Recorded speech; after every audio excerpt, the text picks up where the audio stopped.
રાજ્યમાં મહાનગરપાલિકાની ચૂંટણી સમયે રાજકીય પક્ષોએ મત મેળવવાના નામે એકઠી કરેલી ભીડના પાપે હવે ફરી એકવાર કોરોનાએ માથું ઉંચક્યું છે। ભીડના કારણે ફરી એક વખત સંક્રમણ વધ્યું। છેલ્લા 24 કલાકમાં કોરોનાના નવા 460 કેસ નોંધાયા। મહાનગરપાલિકાની ચૂંટણી પૂર્ણ થતાં જ મહાનગરોમાં કોરોનાના કેસમાં ઉછાળો આવ્યો।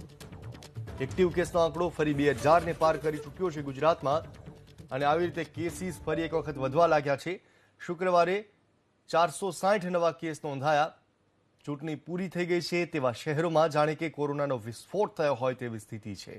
રાજ્યના 8 મહાનગરમાં નોંધાયેલા કેસની જો વાત કરીએ તો અમદાવાદમાં 99, સુરતમાં 68, વડોદરામાં 99, રાજકોટમાં 55, જામનગરમાં 4, ભાવનગરમાં 12 અને જૂનાગઢમાં 4 તેમજ ગાંધીનગરમાં 5 કેસ નોંધાયા। જોકે રાજ્યમાં કોરોનાથી 24 કલાકમાં એક પણ મૃત્યુ નથી નીપજ્યું। હાલ રાજ્યના માત્ર ડાંગ અને પાટણ 2 જ જિલ્લા એવા છે કે જ્યાં કોરોનાના નવા કેસ નથી નોંધાયા।